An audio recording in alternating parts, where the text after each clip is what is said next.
Shalom Agape, apa kabarnya? Ada sukacita hari ini? Apapun yang kita alami selama masa-masa pandemi COVID-19 ini, mungkin ada hal-hal yang kita alami yang kita nggak bisa cerita ke siapa-siapa. Mungkin ada yang kehilangan pekerjaan, mungkin ada yang merasakan depresi dan stres, mungkin ada yang merasa kesepian, atau mungkin ada yang merasa jenuh dengan kehidupan ini. Apapun yang kita alami, kita mau percaya satu hal bahwa Allah itu baik buat kita, amin. Kita mau percaya bahwa Allah turut bekerja dalam segala hal untuk mendatangkan kebaikan, even lewat COVID-19 pandemik ini. Dan kita mau menyanyikan kebaikan Tuhan, amin. Kita mau menyanyikan lagu ini sebagai kata-kata profetik kita bahwa Allah turut bekerja dalam segala untuk mendatangkan kebaikan.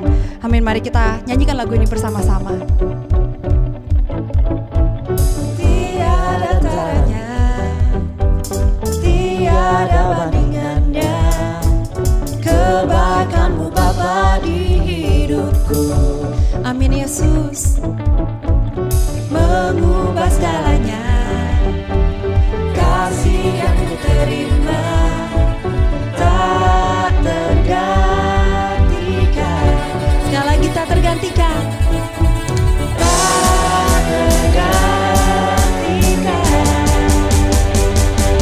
Ku nyanyikan kebaikanmu yang tak lekang oleh waktu.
mau sujud di altar-Mu Yesus.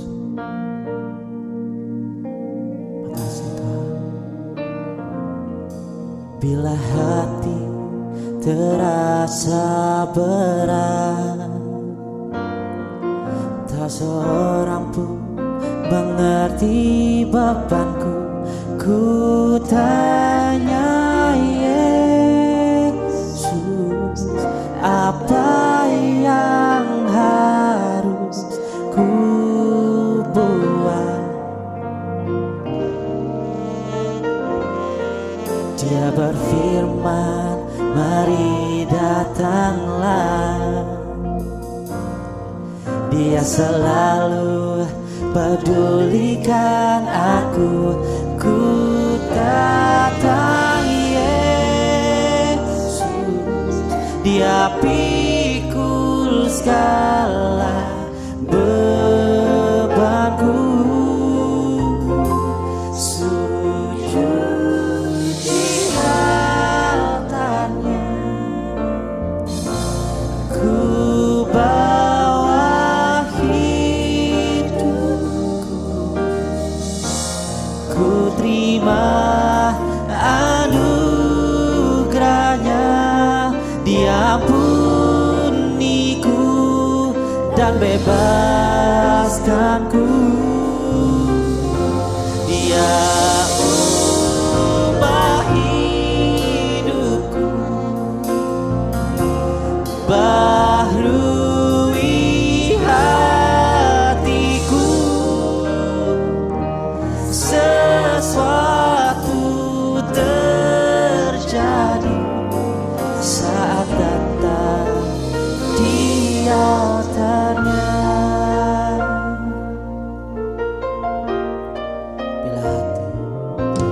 Bila hati terasa berat, tak seorang pun mengerti bebanku.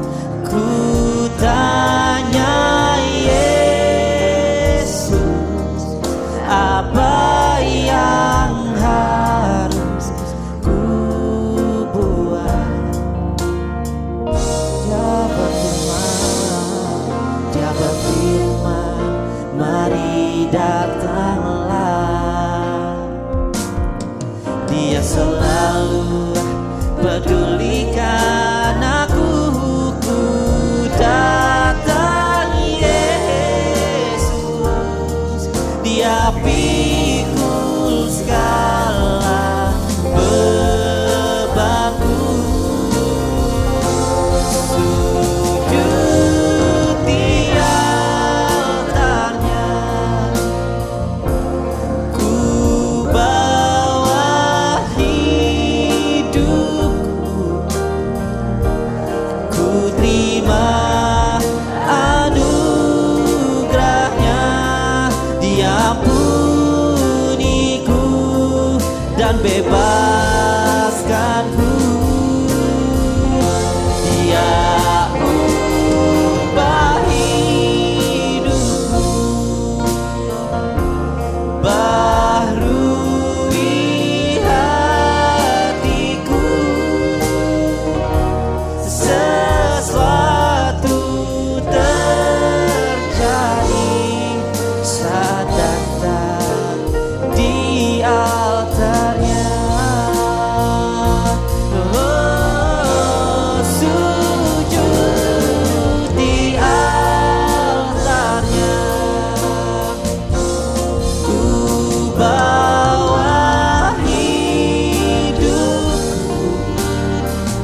dan ku terima anugerahnya, diampuniku dan bebaskanku. Dia ubah hidupku, baharui hatiku. Sesuatu terjadi saat datang di altarnya.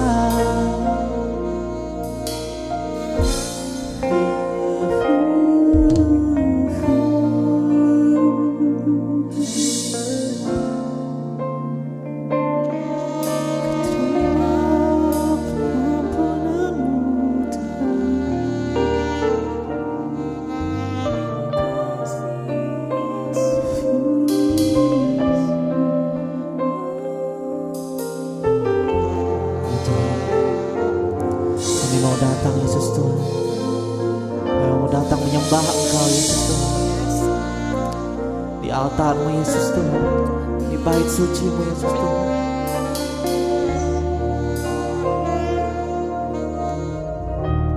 Kami ingin meninggalkan jiwa kami yang lama Yesus Tuhan. Kami ingin memberikan jiwa yang baru Yesus Tuhan kepada-Mu. Kami datang Tuhan. Ku tanggalkan hidupku yang lama, ku berikan hidupku yang baru Tuhan. Ku tanggalkan hidupku yang lama, ku berikan hidupku yang baru. Ku tanggalkan hidupku yang lama, ku berikan hidupku yang baru. Ku tanggalkan hidupku yang lama Tuhan, dan ku berikan hidupku yang baru.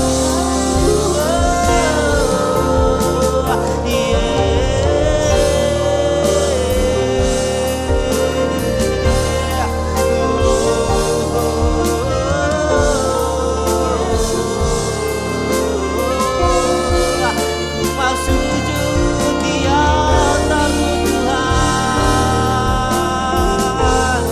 dan ku bawa jiwaku yang baru, jiwaku yang baru, jiwaku yang baru.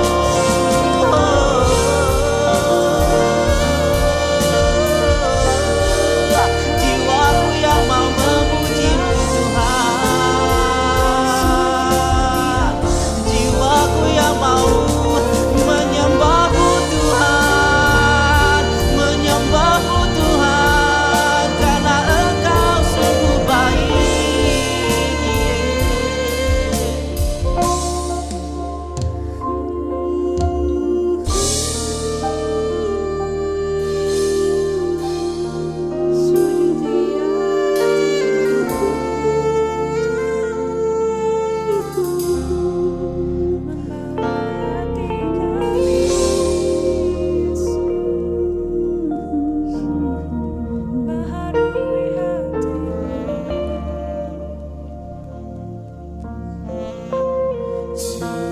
Sujud di altar-Nya, ku bawa hidupku, ku terima anugerah-Nya, Dia ampuniku dan bebaskanku. Dia ubah hidupku, baharui hatiku. Sesuatu terjadi, mujizat terjadi, kesembuhan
yang sedang di hadapan Tuhan. Kau imani Dia yang hadir pada saat ini. Biarlah akan ada kesungguhan, bila akan ada pemulihan. Berangkat masih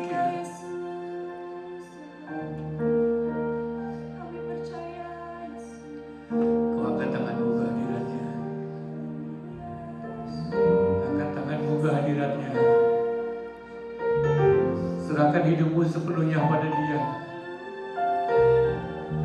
Bapa, kami adalah anak-anak-Mu. Kami ingin menyerahkan kehidupan kami sepenuhnya ke dalam tangan-Mu ya Bapa. Biarlah di saat Kau hadir di tengah-tengah kami, di situ biarlah kuasa-Mu akan dinyatakan. Tuhan, ada beberapa yang sakit, ada beberapa yang menderita, ada yang memberi beberapa yang kekurangan. Dan bilang Engkau yang menjadi Tuhan dalam kehidupan. Engkau yang akan melengkapi kami ya Bapa. Orang kami terima kasih ya Bapa. Kami siap mendengarkan firman-Mu. Berfirmanlah di dalam nama yang maha besar, nama Tuhan kami Yesus Kristus, kami panjatkan doa ini. Orang percaya berkata, amin. Silakan duduk saudara yang dikasihi Tuhan. Jemaat yang dikasihi Tuhan, tentunya sebagai gembala, saya senantiasa memperhatikan akan apa yang terjadi di dunia ini, saudara. Dan memang benar ada sesuatu hal yang mengkhawatirkan. Kalau kita melihat di dalam kitab Amos, saudara, di dalam Amos nyatakan dalam Amos yang kelima, ada suatu pernyataan yang sangat menakutkan dalam Amos 5 ayat yang ke-23, di mana Tuhan berkata, jauhkanlah daripadaku keramaian nyanyian-nyanyianmu, lagu gambusmu tidak mau aku dengar. Dan saya bersyukur kita pada saat ini diberi kesempatan oleh Tuhan untuk kembali memuji dan memuliakan Dia. Dan jemaat, saya ingin memberikan tema pada saat ini, yaitu membangun kembali gerejanya. Sudah waktunya bagi kita untuk membangun kembali. Dan firman Tuhan saya ambil dari Kisah Para Rasul 2 ayat yang ke-41 sampai ke-47. Dan saya akan membacakan sebagai berikut jemaat. Kisah Para Rasul 2 ayat 41 sampai ke-47. Firman Tuhan berkata sebagai berikut. Orang-orang yang menerima perkataannya itu memberi diri dibaptis, dan pada hari itu jumlah mereka bertambah kira-kira 3.000 jiwa. Mereka bertekun dalam pengajaran rasul-rasul dan dalam persekutuan, dan mereka selalu berkumpul untuk memecahkan roti dan berdoa. Maka ketakutanlah mereka semua, sedang rasul-rasul mengadakan banyak mujizat dan tanda. Dan semua orang yang telah menjadi percaya tetap bersatu, dan segala kepunyaan mereka adalah kepunyaan bersama. Ayat yang ke-45. Dan selalu ada dari mereka yang menjual harta miliknya, lalu membagi-bagikannya kepada semua orang yang sesuai dengan keperluan masing-masing. Dengan bertekun dan dengan sehati, mereka berkumpul tiap-tiap hari dalam bait Allah. Mereka memecahkan roti di rumah masing-masing secara bergilir dan makan bersama-sama dengan gembira dan dengan tulus hati sambil memuji Allah.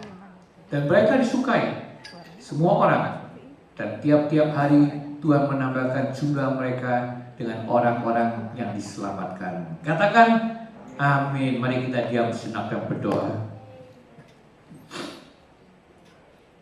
Bapa, bila Engkau yang hadir di tengah-tengah kami, Engkau yang akan memberikan pengertian akan firman-Mu. Kami siap mendengarkannya ya Tuhan. Di dalam nama Tuhan kami Yesus Kristus, kami panjatkan doa ini. Amin. Jemaat yang dikasihi Tuhan, ini adalah kisah para rasul di mana mereka memberikan suatu pernyataan, saudara. Dikatakan apa, saudara? Bahwa para rasul ini menyatakan sesuatu hal tentang gereja mula-mula, tentang awal daripada segala sesuatunya. Dan saya akan menggunakan perikop ini sehubungan dengan kita memulai kembali ibadah. Saudara mengetahui bahwa sudah lama dikatakan 34 minggu kita tidak beribadah bersama di tempat ini. Kita tidak bisa mengadakan fellowship bersama karena COVID-19 ini, saudara. Dan saya mempunyai suatu keyakinan, mau tidak mau ada sesuatu yang terjadi dalam kehidupan kita ini secara spiritualnya, saudara. Dan disinilah semuanya dikasih Tuhan. Apa yang ingin saya nyatakan?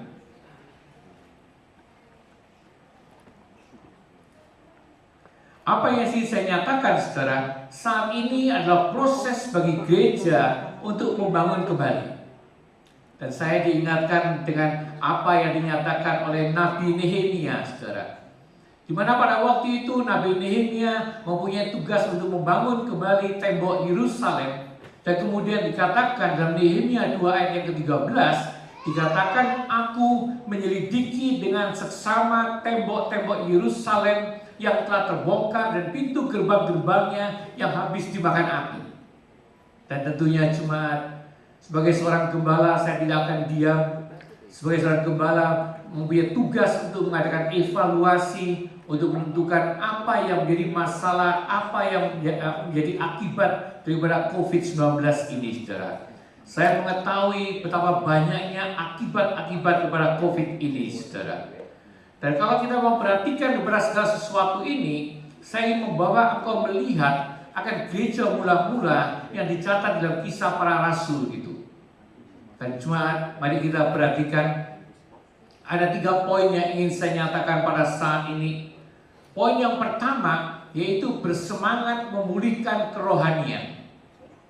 Dan jemaat, kisah para rasul 2 ayat yang ke-42 memberikan pernyataan. Dan mereka bertekun dalam pengajaran rasul-rasul dan dalam persekutuan, dan mereka berkumpul memecahkan roti dan berdoa. Dan jemaat, apa yang saya ketahui pada waktu kita ada di dalam masa COVID ini, saudara,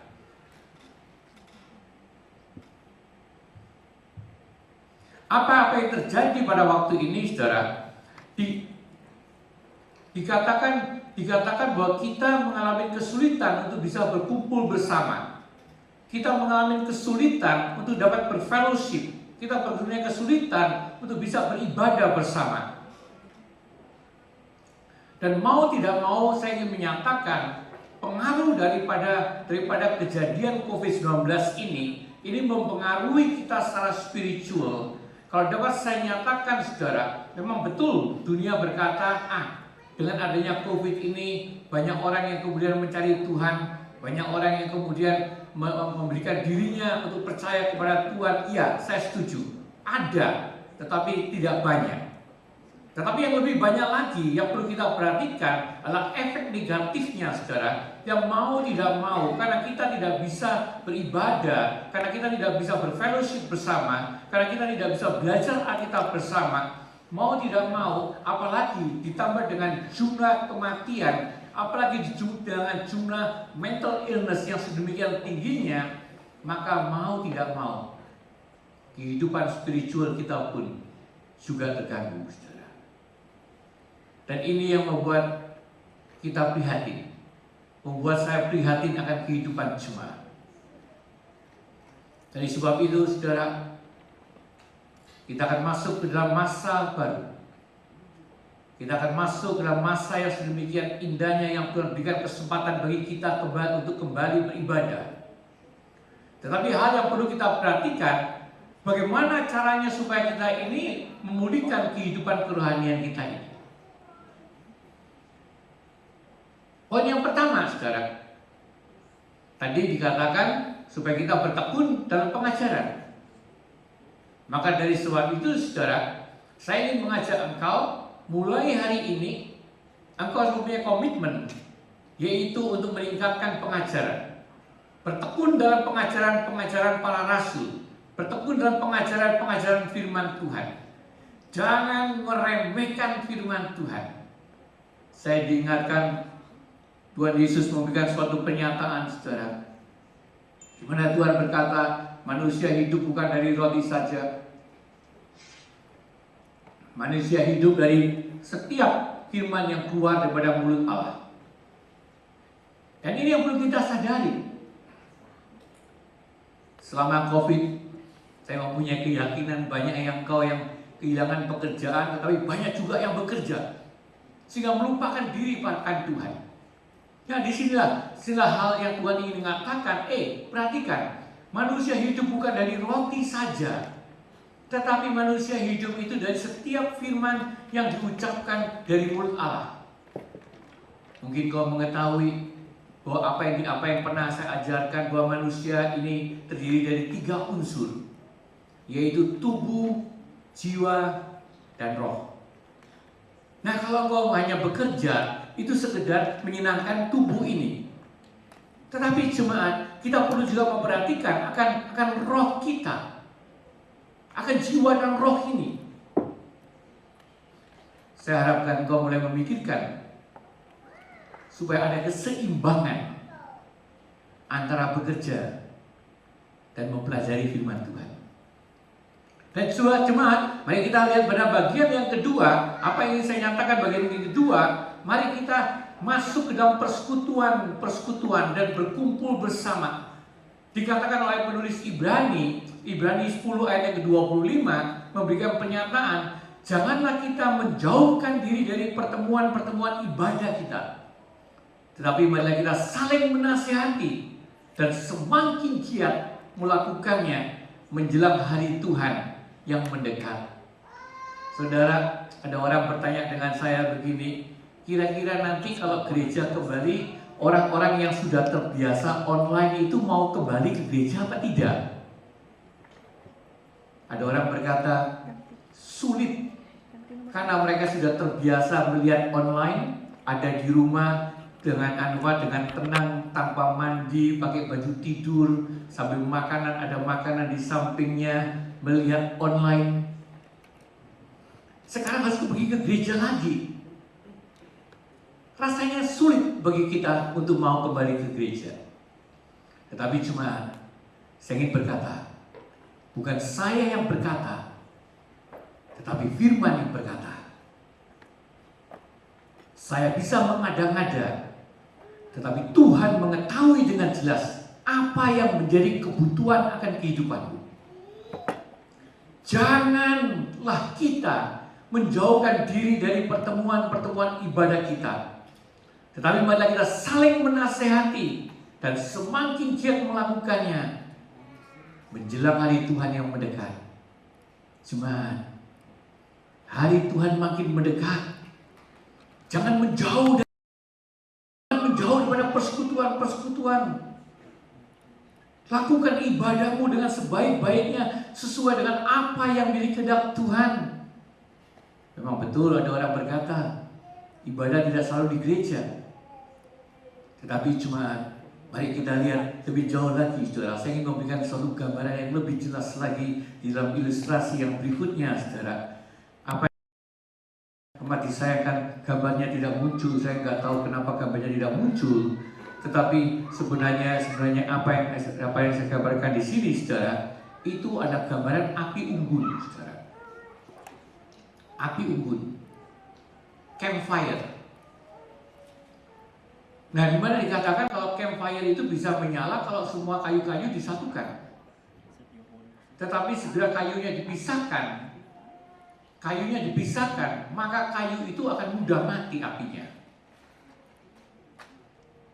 Nah, disinilah yang satu hal yang penting yang perlu kau sadari, betapa pentingnya bagi kita ini untuk senantiasa bersatu. Supaya apa? Supaya rohmu tetap menyala-nyala dan melayani Tuhan. Beberapa tahun yang lalu, pada waktu saya masih muda, saudara, ada satu pandangan teologi yang mengatakan church without building, church without wall. Tapi sekali lagi, saudara, memang betul bisa dilakukan, tetapi persekutuan itu merupakan hal yang sangat penting. Kita akan masuk pada poin berikutnya, saudara. Apa yang ingin saya nyatakan pada poin berikutnya? Poin berikutnya yaitu adalah bina persatuan dalam kasih dan peduli. Dikatakan di dalam ayat yang ke-44 dalam Kisah Para Rasul 2, dikatakan begini, saudara. Semua orang yang telah menjadi percaya tetap bersatu, dan segala kepunyaan mereka adalah kepunyaan bersama. Nah, cuma dari kasih Tuhan, mari kita perhatikan apa yang kita alami pada masa pandemik ini, saudara. Di mana kita mengetahui bahwa kita terisolasi, kita tidak bisa melakukan segala hal dengan baik. Saya mengalami banyak orang yang menghubungi saya dan berkata akan kesepiannya, akan ada perasaan loneliness, kesepian, jauh daripada segala sesuatu. Dan amat disayangkan, engkau yang menjadi overseas student di negara ini, saudara, engkau akan mengalami hal yang seperti itu. Karena apa? Karena engkau ada jauh daripada keluarga, jauh daripada saudara-saudara yang lain. Stress, depression, itu merupakan angka yang sedang menanjak-nanjaknya pada masa pandemik ini. Dan di samping itu, inilah pekerjaan daripada roh jahat penguasa dunia, yaitu iblis. Di mana dikatakan apa, saudara? Persatuan dihancurkan oleh kuasa-kuasa kegelapan. Dan bukti yang nyata, yaitu para pemimpin-pemimpin bangsa di negara, di dunia ini. Ada ketegangan, ada pertengkaran, ada perselisihan. Bahkan kalau kau melihat lebih jauh lagi, saudara, itu adalah para pemimpin negara. Kalau kita turun lagi satu contoh di Australia ini, dengan adanya bermacam-macam state, antar state aja bertengkar. Di dalam gereja juga sama. Inilah pekerjaan iblis. Pada akhir zaman, iblis melakukan pekerjaannya sedemikian dahsyatnya, sedemikian luar biasa yang ingin menghancurkan kehidupan. Tetapi cuma yang dikasih Tuhan, saya ingin mengingatkan kepada engkau supaya kita berpegang pada firman Tuhan. Rasul Paulus dia berkata dengan tegas, kenakanlah kasih. Karena kasih itu sebagai pengikat yang mempersatukan dan yang menyempurnakan. Kenakanlah kasih. Tegasnya kasih yang dimaksudkan oleh Rasul Paulus di sini bukan kasih human love, bukan, tetapi kasih agape, divine love. Kasih yang berasal dari Tuhan. Kalau kita memiliki kasih itu, Yohanes 4 ayat yang ke-7 berkata, 1 John 4:7 berkata, kamu harus born again, born from God, and know God. Mengetahui Tuhan, baru kau akan mendapatkan kasih ini.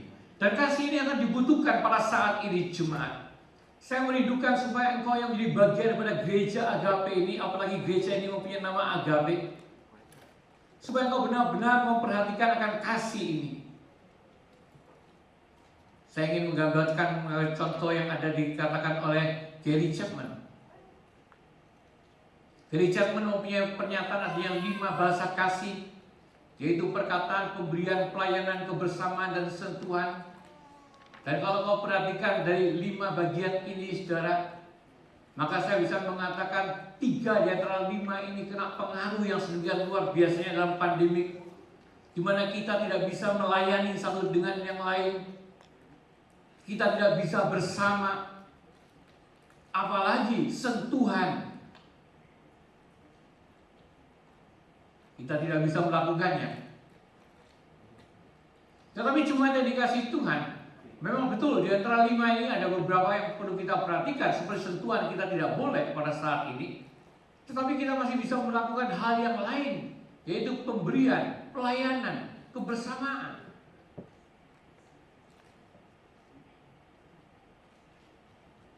Dan ini yang dinyatakan dalam Kisah Para Rasul 2, di mana dikatakan pada waktu itu jemaat mula-mula mereka membagi-bagikan sesuai dengan keperluan masing-masing. Sangat menarik jemaat. Saya sangat menghargai para anak-anak muda yang hidup bersama. Saya tahu satu unit mungkin terdiri dari 8 sampai 10 orang. Saya dengar mereka ada yang kehilangan pekerjaan, tetapi karena mereka kehilangan pekerjaan, yang lain masih bekerja, dan mereka menunjang orang yang tidak bekerja, sehingga orang yang tidak bekerja akan tetap bisa hidup, mempertahankan kehidupan di masa pandemi ini. Dan di samping itu jemaat yang dikasihi Tuhan, dikatakan apa yang terjadi dalam Kisah Para Rasul ini? Dikatakan mereka berkumpul, makan bersama-sama dengan gembira dan tulus hati.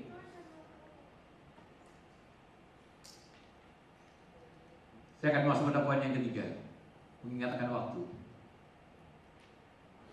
Poin yang ketiga, mari kita andalkan Tuhan senantiasa.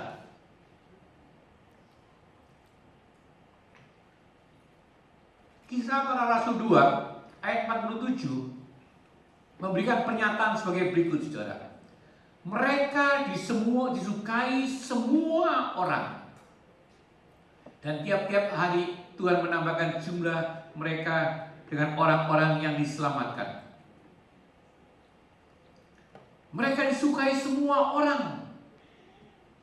Saya mencoba untuk melihat, saudara, mana mungkin sih manusia disukai oleh semua orang. Tapi ternyata ada Alkitab yang lain, yaitu MSG, saudara. Dia berkata, people in general like. Pada umumnya kita disukai oleh semua orang. Kita disukai oleh semua orang pada umumnya. Atau kita disukai pada umumnya. Dan tiap-tiap hari Tuhan menambahkan jumlah mereka dengan orang-orang yang diselamatkan. Cuma ada orang pernah bertanya dengan saya begini, Agape setelah mengalami COVID-19, apa yang akan terjadi? Saya berkata, akan ada penurunan. Penurunan dalam arti kata jumlah. Akan ada penurunan di dalam arti kata spiritual. Akan ada penurunan di dalam segala hal. Tetapi jemaat, saya diingatkan dengan firman Tuhan, di mana Tuhan mengatakan kepada saya bahwa Tuhan ternyata yang menambahkan jumlah mereka. Tegasnya, saudara, penurunan memang bisa terjadi karena di antara lainnya yang jelas bahwa ada beberapa overseas student yang pulang ke Indonesia, dan tidak banyak orang dari negara Indonesia yang masuk ke Australia ini. Tetapi jemaat yang dikasih Tuhan, apa yang dapat saya katakan? Tolong di dalam masa normal baru ini, kita mau tidak mau dikontrol daripada segala peraturan-peraturan yang ada, termasuk juga ibadah pada saat ini, saudara. Sunday school kita masih sampai saat ini belum bisa berjalan dengan baik, dan banyak orang tua yang tidak bisa hadir karena Sunday school tidak ada. Lalu di samping itu juga nanti kemudian hanya peraturan-peraturan imigrasi yang mempersulit orang dari Indonesia datang ke sini. Tetapi tetap saya diingatkan pernyataan Tuhan yang memberikan pernyataan.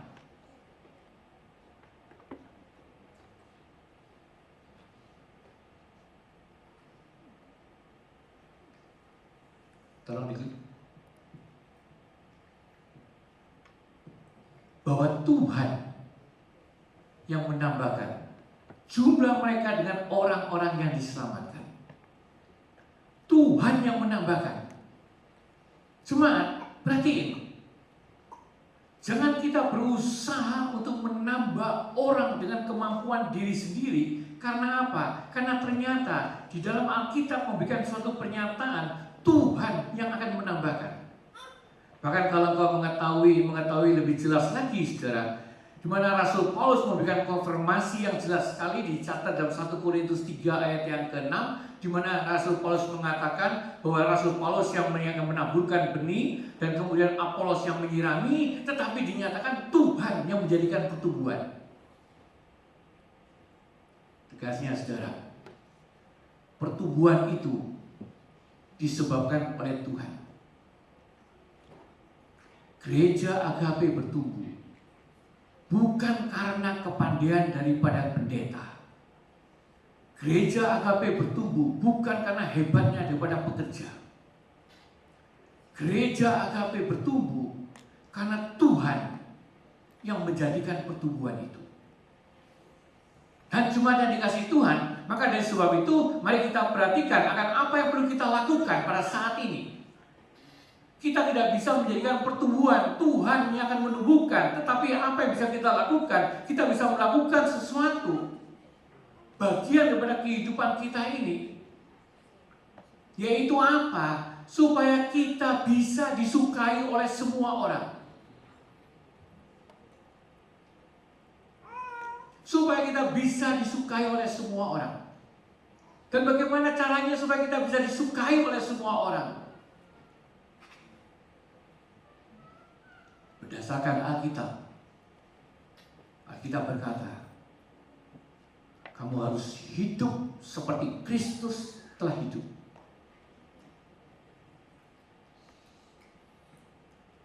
Maka dari sebab itu jemaat, apa yang perlu kita perhatikan? Mari kita mengasihi sesama. Coba lihat kiri kanan. Walaupun berjauhan, itu adalah saudara-saudaramu, saudara seiman dalam Tuhan. Engkau harus mengasihi. Dan bahkan nanti kalau kau pulang dari tempat ini, kau perhatikan orang-orang yang ada di sekitarmu. Tuhan berkata, supaya kau mengasihi sesamamu as I love you. Tuhan juga berkata supaya kau mau melayani sesamamu. Melayani dalam arti kata bukan sekedar hanya memberi, hanya melakukan pelayanan, tidak. Tetapi yang lebih dalam lagi yang dinyatakan dalam Filipi 2 ayat yang ke-7 sampai ke-8, di mana Tuhan Yesus, jika kita mau hidup seperti Tuhan Yesus telah hidup, maka kita harus mau menjadi hamba Tuhan, melayani dengan segala kerendahan hati.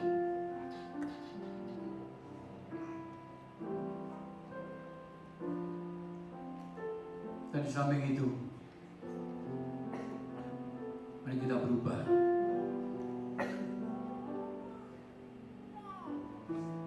Miliki karakter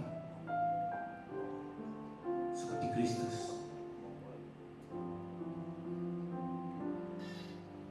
Itu yang perlu kita lakukan.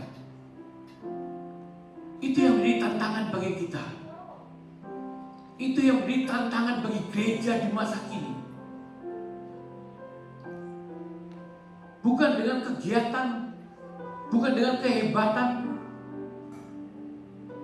tetapi kita kembali kepada Alkitab. Engkau harus mampu mengasihi sesamamu. Engkau harus mampu melayani sesamamu. Dan ubah hidupmu supaya engkau mempunyai karakter seperti Kristus. Mudah bagi kita untuk mengetahui, karena Tuhan Yesus berkata, jika kau memiliki Roh Kudus dalam kehidupanmu, maka seharusnya kau mempunyai buah roh. Roh Kudus yang dijanjikan oleh Tuhan yang ada dalam hati ini. Saya yakin kau semua memiliki Roh Kudus. Karena firman berkata, jika kau tidak memiliki Roh Kudus, kau bukan milik Tuhan. Izinkan Roh Kudus berkarya dalam kehidupanmu. Jangan kau padamkan, jangan kau dukakan. Izinkan Roh berkarya supaya menghasilkan buah Roh, sehingga engkau akan menjadi orang-orang yang memiliki karakter seperti Kristus. Engkau hidup seperti Kristus telah hidup. Kasih, sukacita, damai sejahtera, kesabaran, kemurahan, kebaikan, kesetiaan, kelemah lembutan, dan penguasaan diri.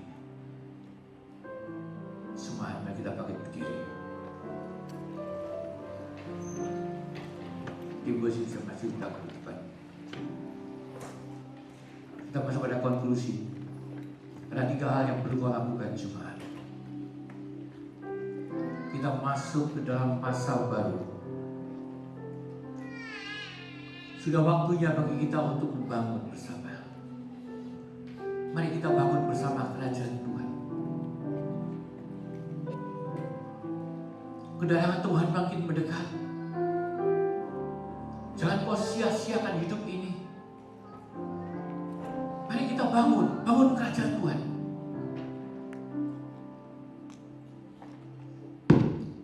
Tingkatkan semangatmu untuk memulihkan kerohanian. Bina persatuan dalam kasih dan peduli. Layani sesamamu. Kasihilah mereka. Dan andalkan Tuhan senantiasa.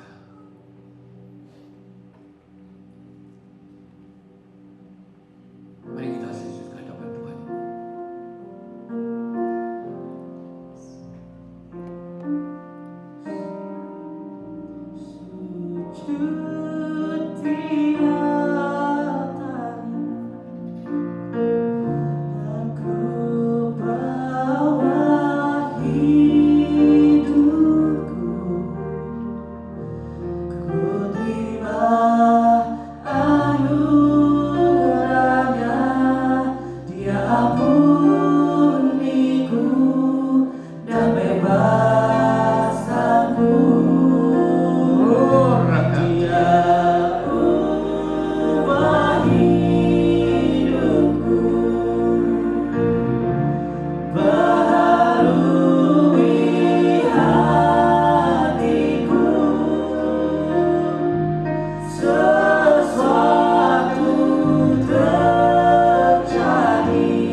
Kita akan masuk ke dalam normal baru. Pandemi belum teratasi secara total, tetapi kita sudah boleh kembali berkumpul di rumah Tuhan. Saya ingin mengajak engkau untuk memikirkan secara serius, what can you do for His kingdom?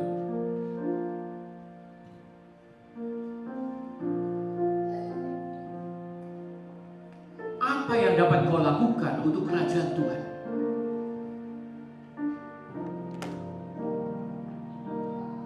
Akhir zaman makin mendekat.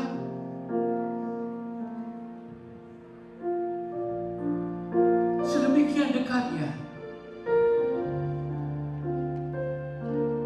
Mari kita belajar menghitung hari demi hari. Menggunakan segala kesempatan untuk melakukan sesuatu yang indah bagi Tuhan. Saya rindu supaya kau tetap bersemangat di dalam Tuhan. Tekuni, pelajari firman Tuhan. Jangan menjauh daripada persekutuan-persekutuan umat Tuhan. Bina persatuan satu dengan yang lain. Jangan izinkan iblis menghancurkan persatuan, tetapi miliki kasih yang berasal dari Tuhan, yang akan mengikat, mempersatukan, dan menyempurnakan.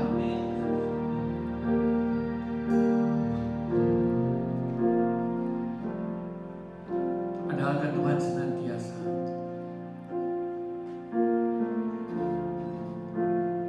Gereja pada saat ini tidak memikirkan akan jumlah, biar Tuhan yang akan menambahkannya. Tetapi gereja harus memikirkan akan quality daripada kehidupan. Dan saya berdoa supaya kamu punya quality seperti Kristus. Walk as Jesus did. Terima kasih ya Bapa. Dalam nama Tuhan kami Yesus Kristus, saya panjatkan doa ini. Orang percaya berkata, amin. Silakan duduk, saudara.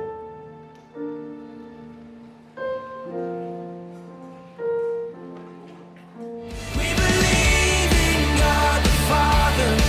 We believe in Jesus Christ. We believe in the Holy Spirit, and that He's given us new life. We believe in the crucifixion.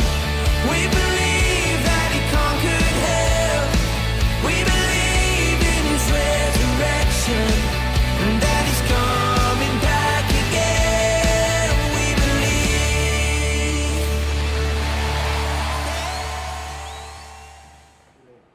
Saudara, kita harus mengakhiri. We supposed to finish about 2 o'clock. A bit late. Nanti keluarnya yang belakang supaya keluar dahulu. Dan bagi engkau yang ingin memberikan persembahan, silakan dimasukkan di kotak di depan. Dan setelah engkau selesai keluar dari tempat ini, dianjurkan untuk segera meninggalkan gedung. Ya. Dan bagi engkau yang mau berfellowship, silakan berfellowship di luar. Westfield mungkin masih terbuka untuk kau bisa makan siang bersama. Walaupun tentunya social distancing harus diperhatikan, jangan terlalu dekat. Saya rasa tidak ada lagi yang ingin saya nyatakan. Bagi engkau yang mau datang lagi dalam kebaktian minggu depan, engkau diminta untuk registration lagi, harus mendaftarkan. Jadi tiap minggu harus mendaftarkan, ya. Dan saya akan memperhatikan, saudara. Bagi yang sering mendaftarkan tapi nggak pernah datang, nanti akan diblokir oleh kita. Ya. Jadi perhatiin bagi engkau yang sering daftar, pokoknya daftar tapi nggak hadir, ketahuan, akan diblokir dan tidak diizinkan masuk ke gereja lagi tanpa izin daripada gembala gitu. Cuman mari kita bangkit berdiri, kita akan masuk dalam doa syafaat. Bapa, Engkau yang hadir di tengah-tengah kami. Kami bersyukur dan berterima kasih atas kasih-Mu. Walaupun pada awal ini berbagai kekurangan yang telah terjadi, tetapi bila Engkau yang akan menolong kami untuk menyempurnakan dari hari ke hari ya Bapa. Kami ingin menyerahkan jemaat yang sakit, yang mencari pekerjaan, yang bermasalah di dalam tangan-Mu. Khususnya pada saat ini saya ingin berdoa dan saya minta jemaat untuk bersama dengan saya untuk berdoa untuk seorang ibu yang pada saat ini terdiagnosa dengan penyakit yang sedemikian mengkhawatirkan akan kehidupannya. Tuhan, di dalam namamu tidak ada yang sulit, di dalam namamu tidak ada yang mustahil. Kami menyatukan hati pada saat ini. Biarlah sel-sel penyakit yang ganas yang ada dalam tubuh itu ya Bapa, kami usir di dalam nama Tuhan kami Yesus Kristus. Umur manusia ada di dalam tangan-Mu. Engkau yang berhak. Dan biarlah ibu ini akan menjalankan tugas sampai akhir untuk kemuliaan nama Tuhan. Kami ingin berdoa untuk orang tua kami, papa mama kami, suami istri, anak-anak di mana saja mereka berada. Sertai mereka, berikanlah sukacita dan damai sejahtera. Kami ingin berdoa ya Tuhan untuk negara-negara yang ada di dunia ini. Biar para pemimpin bangsa menjadi orang-orang yang takut akan Tuhan, yang akan menjalankan segala hal yang indah sesuai dengan apa yang menjadi kehendak Tuhan, membina persatuan demi kesejahteraan daripada bangsa. Kami ingin berdoa untuk gereja-gereja-Mu ya Bapa. Bila Engkau senantiasa memakai gereja-Mu sebagai terang dan garam dunia. Terima kasih ya Bapa, Engkau yang hadir di tengah-tengah kami. Engkau mendengarkan doa yang diucapkan pribadi-pribadi juga didengar oleh Tuhan. Karena segala doa kami panjatkan hanya di dalam nama yang maha besar, nama Tuhan kami Yesus Kristus. Orang percaya berkata amin.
Turun dan senantiasa tinggal bersama Engkau. Pergilah dengan sukacita dan layanilah sesamamu dengan kasih yang berasal dari Tuhan, yaitu kasih agape, kasih yang tidak pernah menuntut balasan. Katakan amin. Maaf, tidak boleh bersalaman satu dengan yang lain. Ketawa boleh ketawa satu dengan yang lain. Tolong yang di depan tenang dulu, yang belakang keluar, silakan keluar dahulu, ya.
Tuhan.